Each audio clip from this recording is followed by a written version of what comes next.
Welcome to Strung Out, the podcast that looks at life through the lens of an artist. Your host is the artist, writer, and musician, Martin Laurence McCormack. Now here's Marty. Hey, great to have you with us, and welcome to our second podcast with singer-songwriter, and as I said in the way of describing him in the first podcast, an artistic entrepreneur, Joe Lanasa. And as you can see from this wide-angle shot, that we are in the great room of the Fulton Street Collective, and we're going to get to that. We're going to talk to Joe about how he helped found this Fulton Street Collective, which is not on Fulton Street, which always is kind of interesting, and so there's a story there too. But before we get to it, we always like to have on the podcast, you jump right in and play a song. And you did 3 great songs on the last podcast. Can you give us another song right now? Sure.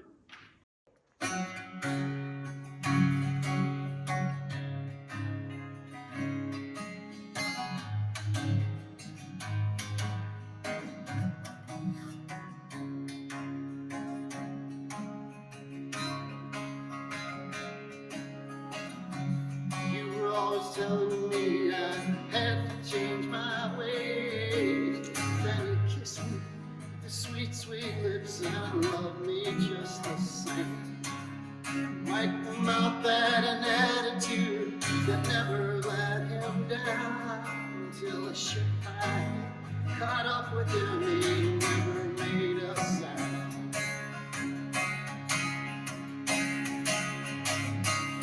Then suddenly a shot rings out and I'm struck down in pain, till I realize it's just memories playing tricks on me again. And I was playing guitar before I ever fell in love. You kissed me with your sweet, sweet lips like an angel from above.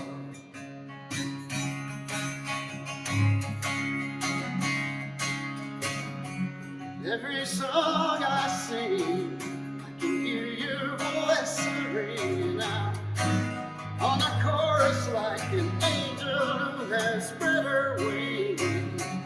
Every song I sing, I can hear your voice ringing out on the chorus like an angel who has spread her wings.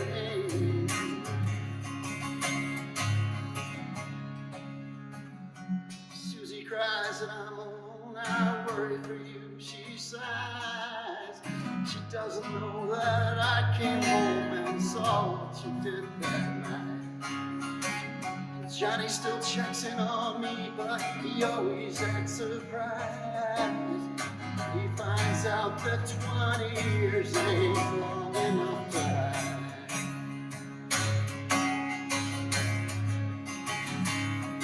This ain't the first time that I cried, it sure won't be the last. Cause each time brings back everyone that happened in the past. And I was playing guitar at night, I finally fell in love. You kissed me with your sweet, sweet lips like an angel from above.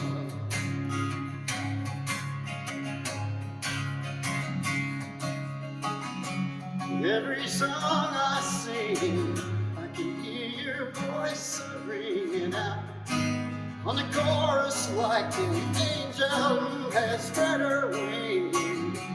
Every song I sing, I can hear your voice ringing out on the chorus like an angel who has spread her wings.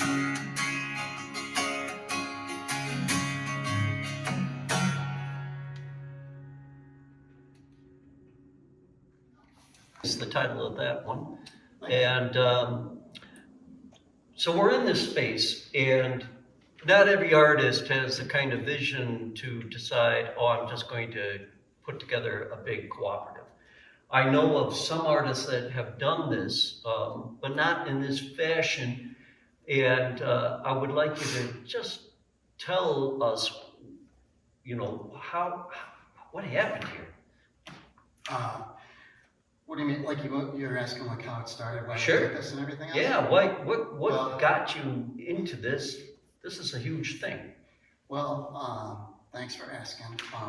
Should I be looking at the camera or You can look at me, you can look at the camera. So, well, Every so often look at them because they're the people that are gonna be buying your stuff. Go ahead. all right, so the Fulton Street Collective started in 2002.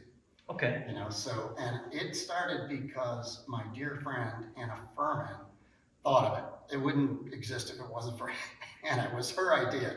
I was right in there with it. You know, I was all for it. We're both singer-songwriters in the Chicago area. We had the same manager, this woman named Janine, who, I don't know if you know her not, but We grew up with, Switchback had Janine Porter as well. Yeah, Janine Porter, I love you, and I'll always be grateful to. And all the people back then. But anyway, we were managed by Janine. Janine gave us a corner space in her building, which is on Fulton Street, Fulton and Damon. And we rehearsed there. Then Janine and Don, her partner, decided to move away to the great Northwest, Washington State, right? Yeah, Nia Bay area. Yeah, I had never been there, unfortunately. But anyway, they went there. We had nothing but love for them. And they were kind of hippie type in that they left their existing print shop business to a bunch of other people. And my understanding was those folks that they left it to kind of drove it into the ground. One day, Anna and I, who were the two people most often using this corner music studio space, were told that we were going to have to leave after the end of the month because the lease was up, or not the lease was up, but the business was just going out of business, and so we were going to have to leave. And we were like, what's going on here? So then we checked into it. We found out that Janine was getting stuck with this contract with the building. Oh, wow. And we were going to lose our rehearsal space. Plus, that in combination with Anna and I were always talking about, frustration about, what you could do to make a difference in the world and everything. And one thing we all agreed on was that it's pretty hopeless. Like, we're not neither of us is going to want to be a politician and change the world in that way. But we agreed that creativity that's in everybody it's something that makes a difference. Sure. We also believed in doing, being realistic and doing only what we thought we could do about it. Like, everybody could do their part. And even though it seems like a really tiny part, if everybody in the world did what they could do, even though it's a tiny little part, then you can affect positive change. And so we founded the Fulton Street Collective on that concept. And we just thought, as we'll incubate artists and creative people, we'll create an incubator for artists. So it started out with just renting them space in the building that Janine and Don had there. And then we outgrew that because it was something that the community needed. We're here in the West Loop. We're right where I'm speaking from now is only a block away from that, the original spot.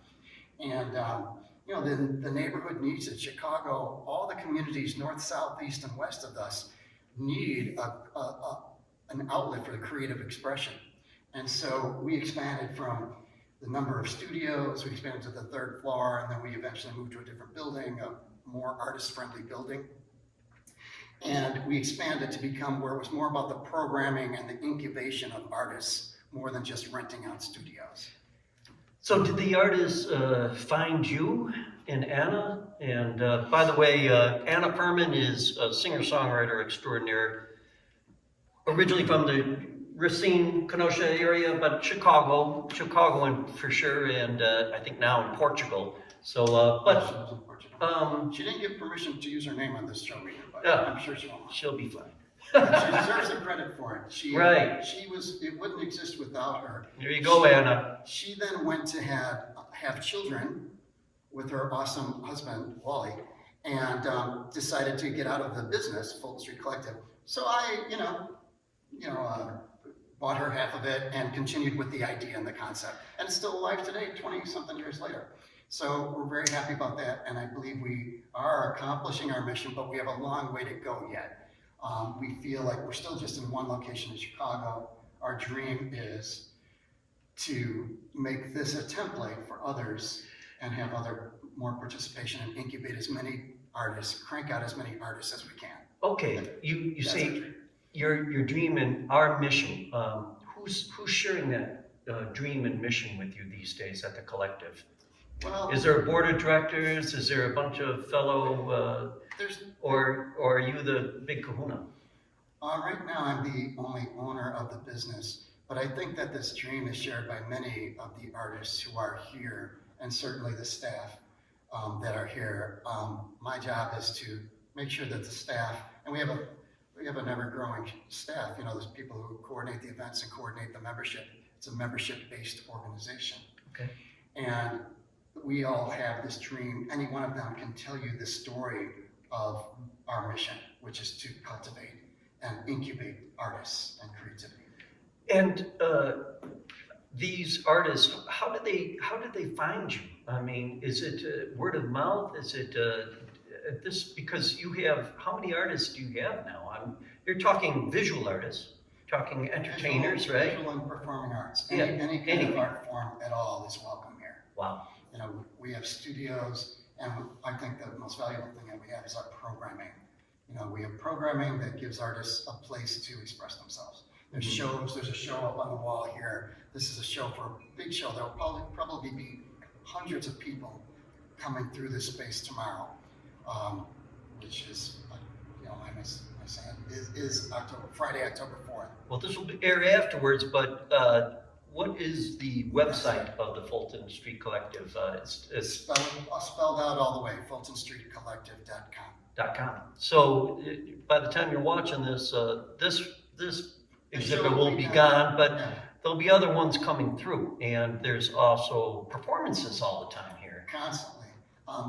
3, 4, 5 nights a week there are musical performances, but they're all combination different media. So while a band is playing, and we're literally world famous for our jazz performances, thanks to Chris Anderson, our jazz event coordinator.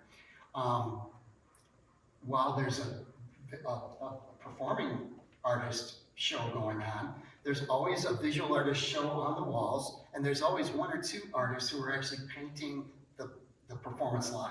Oh, wow. So that way, all members, so everyone's a member, and if you're a member of the Fulton Street Collective, you have all those opportunities to perform and to express your creativity. That's what we do. When a person joins a collective, is there some sort of work involved as far as, like, do you have to work for the collective? Do you have rent to pay? Just describe it briefly, just the nuts and bolts of running a collective, because this is pretty phenomenal. You have a space, you have all this art, you have a staff, you have a bunch of artists, visual and performing. You know, how does this thing run? How's it financed? If you don't mind my asking. Well, it's not easy, I'll say that. First let me explain from the artist's perspective, from Sure. the member's perspective. Okay. Again, we're consciously set up as a membership model. So the members, in theory, the members pay for the collective to be here. Okay. You can be a member for as little as $25 a month, and you sign up. Just go to our website. It's all online. You just sign up, and you're a member. And for $25 a month, you can participate in all of our programming. Other people pay more to have a physical space, a physical studio. And those are always limited. Physical limitations are our biggest limitation. But that's what it's like for the member, for the artist perspective. To be a part of this programming, all these things, and literally we do at least 4 performing shows per week. We do the shows that are on the walls, the artistic shows like this, we do 1 or 2 of those per month, and you have to be a member to participate. And those are open to, I'm talking about performances that are open to the public, so you'll get to your work exposed. And then we also have, on our website, you have the ability to have your own work in your own private space on the website, and you can sell your work through that, as well as, all your other outlets, like Etsy and all that stuff. But we're developing those benefits all the time and trying to make them more valuable, so that it's more valuable to be a member. Mm-hmm. Because our goal is to make, to crank out as many artists as we can. We want it to be worldwide. You know, we think that can change the world. We believe that it can change the world. We believe that it's what we can do. It's our part. And so, you know, that's what our dream is. One of the things I've always kind of felt about Chicago is that it's a big town.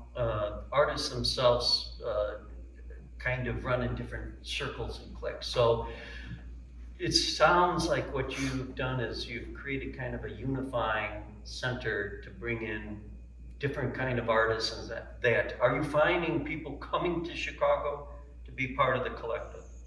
I would say that is true about the jazz performers, that they hear about us because our shows are, select ones are broadcast live and other ones are just recorded, and they're all on our YouTube channel, Fulton Street Collective YouTube channel. So they see us there. You see the level of performers, world class. They're some of the best musicians in the world play there. So other people want to be here and perform here for that reason. And then you have the visual artists who want to be a part of that scene because it really is cool. I mean, looking around, you can see it's a pretty cool place. And our idea is to set this location as a template and then have more locations so that a membership gives you access to all of those physical locations. What I don't hear you saying, which I find kind of refreshing in a way, is that you're not looking for some sort of grant or city handout or something. You sound pretty independent. Is that true, or are you looking for government help? Well, it is true. We have hardly ever received grants or anything from the government. It's not an avenue we necessarily are seeking, and not that there's anything wrong with that for organizations that do. We have not. We do accept donations at everything. Mm-hmm. Our donation,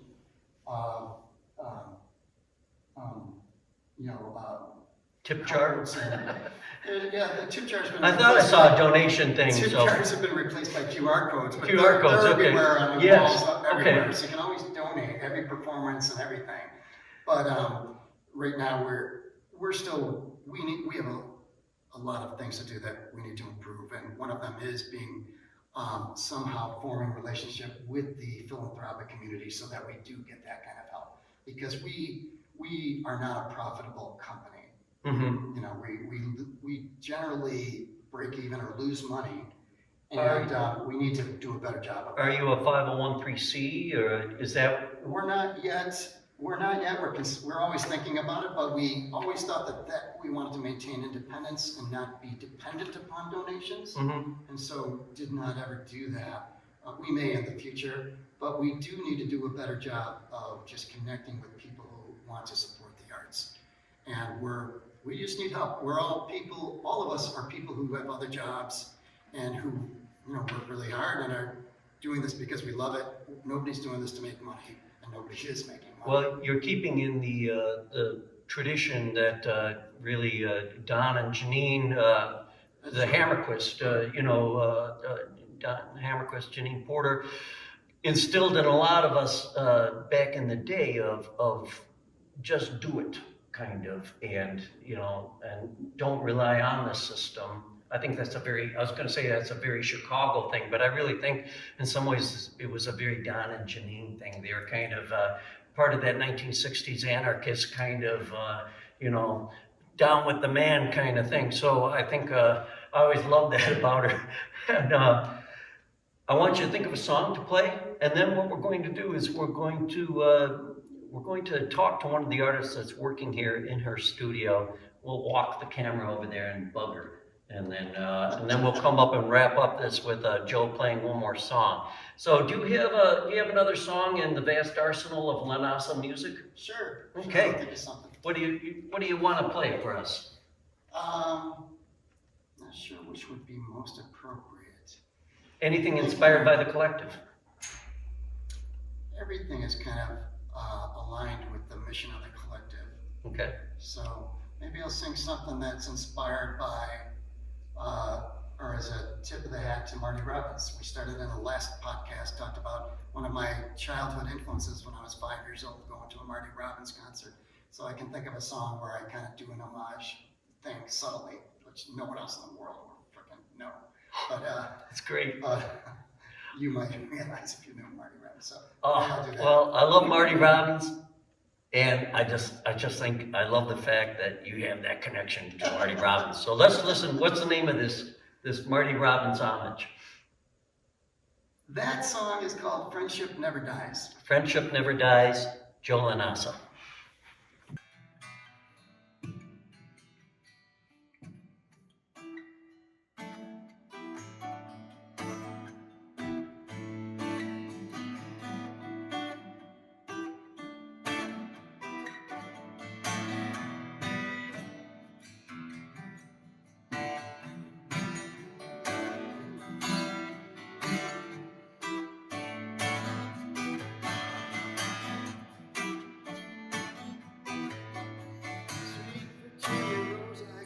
Crush on you. You better kiss me soon before the night is through. Been a long hot summer, now it's almost gone. I don't know about tomorrow, but I'm feeling that tonight's still young.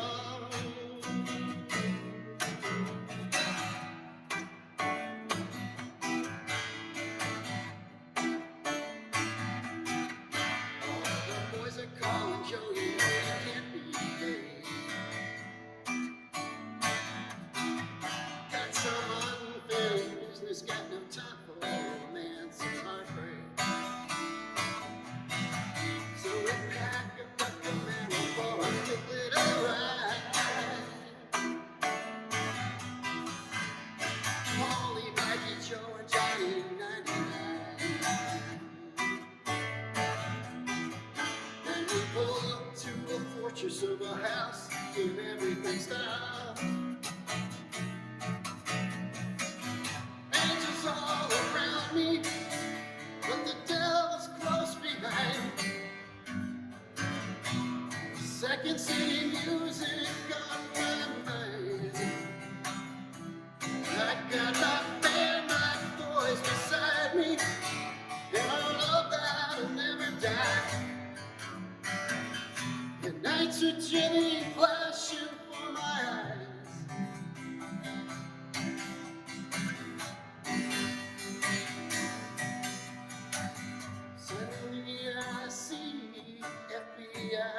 Pull a gun on me. Johnny takes him out with just one shot. The air explodes in gunfire. I hear sirens and I see stars. And a pain in my chest as a bullet grips my heart. Angels all around me, but the devil's close behind.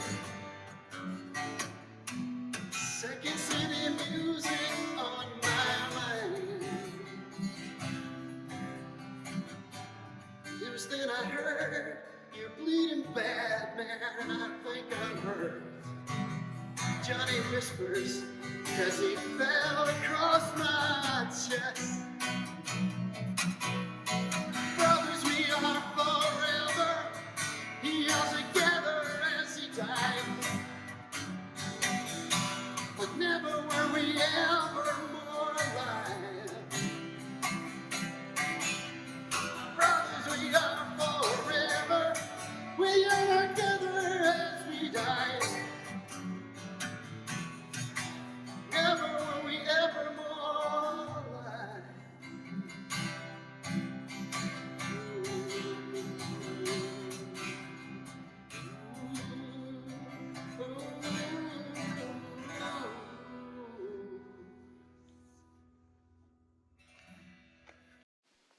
Hello, this is Polly Chase, presenting artwork by Martin McCormack. This painting, titled Dude, features a mountain range that holds a special place in Marty's heart. On the canvas, which measures 20 by 24, we see the Tetons rising in the hazy distance of a view from an abandoned dude ranch just outside Jackson Hole, Wyoming, near Marty's parents' old place. The cool blues and violets of the background complement the buttery yellow foreground. These colors pass the viewer's attention back and forth along the horizontal plane, while the decaying Model T sinks into that scrubby landscape from which the majestic peaks punch upward along the vertical plane. It's a quiet yet very moving scene, both artistically and emotionally. It pulls the imagination into a human story waiting to be told, one witnessed by rock that is millions of years old. To explore this painting and more of Marty's artwork, go to martinmccormack.com. Hey, we're back and on Strung Out, and I have a visual artist here, Karen Parisian. And thank you so much for being on this. The last minute. Nothing like spontaneity. Nothing like spontaneity. Tell us a little bit.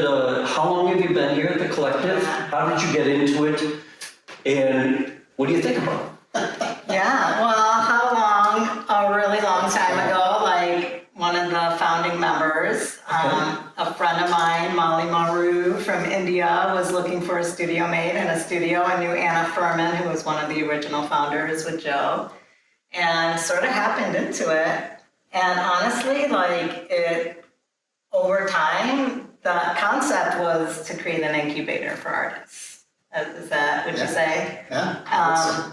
And the evolution of time. So I didn't answer your question. I don't even know how many years ago it was. That wasn't, well, we started in 2002. Okay, so 22 years ago. So 22 years ago. Karen was one of the absolute first members. I think Yeah. Molly and you were the first two members. Yeah. First two, and when Anna was still part of the Collective. Yeah. Well, that's, and you followed it from over on Fulton Street over to here, and Correct. Yeah. I took a little short leave to another space, but ended up back here. Joe was gracious enough to have me come back and happened to have an extra space. But the whole concept was really to give artists a starting point and a space and a place to collaborate, but also to be able to, work our trade and be creative. And over the 22 years, my art career, and I can actually say career at this point, it wasn't really considered a career when I first started. I'm also an art therapist, so that was more my bread and butter. But over the years, I've sort of tapered. I'm still doing art therapy. I have a private practice, but tapered off of the art therapy, and I'm focusing more on my own creative process, and have been doing great. Like, have made some new connections and galleries, and I show my work at the South Loop Loft, and I've had a lot of great momentum there with both their partnership and just being able to create here. And what's the advantage of being in a co-op then? Is it that you're out of your house, you have like this? Yes. Okay. Yes, for sure. Out of the house because there's so many distractions. And then in the studio, it's great to have alone time and just sort of focus in on what you need to in terms of just tuning into your own process. But then also, like, we can get too much in our head. And so having other artists around to help reflect and be like, hey, what do you think? And just giving some critique and interaction and just feeling the camaraderie of other creatives is really important. And it's just created a really vital space here for that kind of interaction and support. Tell me a little bit about your art. It looks like you you deal with a timer. You got the same timer I have. You deal with acrylics. It looks like a lot of abstract, right? Yeah, so I tend to start with sort of this figurative element and then break it down, shapes, lines, and sort of push in some color variations now. I add a lot of texture. I usually put a ground down first of like some sort of compound, whether it's like a plaster compound or mixing sand into the gesso to give it some grit and sort of rawness to it. And then build up from there, play around with color, a lot of iterations. My studio mate's not here, but she will contest. She'll walk in the next day and be like, is that the same painting? It's like, yeah, it is. Or not. It's not the same painting, but it's the same canvas. It's the same starting point. So a lot of just being in it and sort of trusting the process, which can be a challenge at times. We just sort of want to have our head and know what's happening, and oftentimes we don't. Well, how can people buy your art? Do you have a website? I do. Can you be shameless in telling? Absolutely. KarenParisian.com. And I'm also on Instagram as K Parisian Studio. And we have an open house tomorrow night. Right, And those are always wonderful, just new people in and out and great other creatives coming and going. I'll ask you just two more quick questions. The first question is, as an artist that does visual myself, how do you know when it's done? Never. That's an honest answer. And then, if you had to do this all over again, would you be a member of a co-op? And, and what is the biggest thing you come away with from this thing? Yeah, I mean, yes, easy answer there too. Okay. I mean, it's so easy to get isolated and just get in our own headspace, and we just having those interactions, I think, are vital to humanity, really. You know, we need other people, and we need that friendship and that creative vibe and vitality to really keep things going. Being an artist can be very lonely. Yes, I that think, too. That's probably the hardest thing is wondering, do I matter in this world, right? Yeah. So I'm assuming being part of a cooperative, at least you can see everybody else in the same struggle that Absolutely. we artists all are in. Yes, in it one way or another. normalizes it and normalizes the struggle.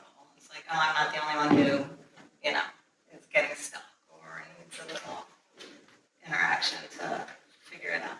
Well, Karen, I'm going to let you get back to your art. Thank you. And I want to thank you so But much. actually, I think it's done, speaking of. It is done. It is This one. finished. What are you calling this It's one? done. Today it's done. What is the name of this piece? I haven't entitled it yet. Well, you and Joe, man, you guys I don't know what the name of this song is, but maybe you guys are onto something. What do you think when you look at it? Oh boy, I don't know. I don't know. I think that's one of those things where I have to sit with it for a while, But if you know anybody, you can always contact us through Strung Out, and we'll let Karen know. So, great. We're running out of time so quickly on this podcast talking about the Fulton Street Collective. We'll have to come back and do another follow-up as time permits. But there's always time for one more song, Joe. And so, what do you got? All right, I'll play kind of a love song. What's it called? I'll tell you at the end of the song. I'll tell you at the end of the song. No, that's not the title. Go, Joe Lanasa. While I watch you sleep, sometimes I hear you make you scream. Sometimes I hear you call my name and I see you smile. And while I watch you sleep, sometimes I hear you call my name. Sometimes I hear you call my name, then I hear you smile. I've got no secrets worth keeping from you. You've told me everything, though painful the truth. Now I'll never want another one but you.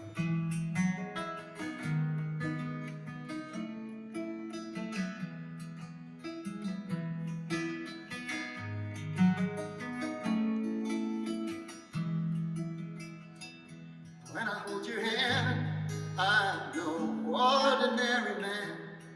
There are no problems you and I can overcome. When I kiss your lips, I feel I've won the universe. I feel a lifting out the curses of my birth. I've got no secrets worth keeping from you. You've told me everything, though painful the truth. Now I'll never love another one but you.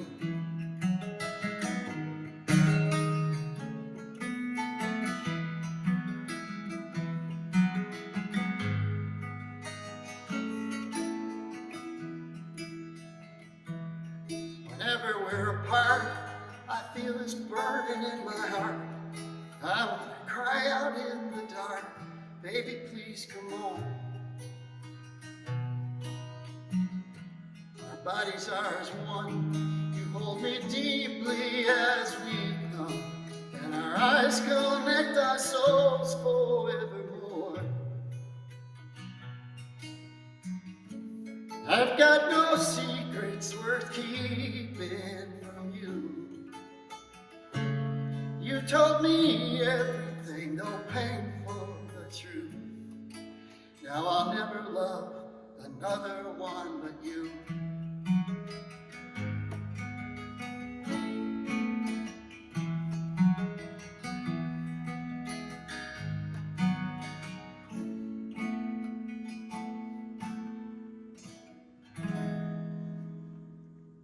Saving your best song for the last. What a real musician.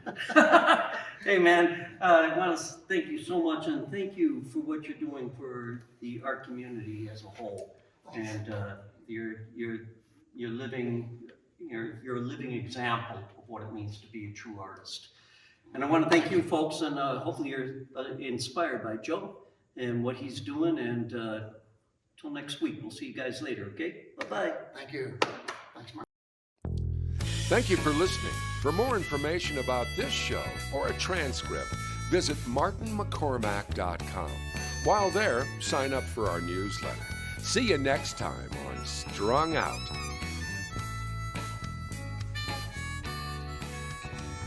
It's so wrong, this pain we feel makes no sense at all. A swan song was a part of the deal.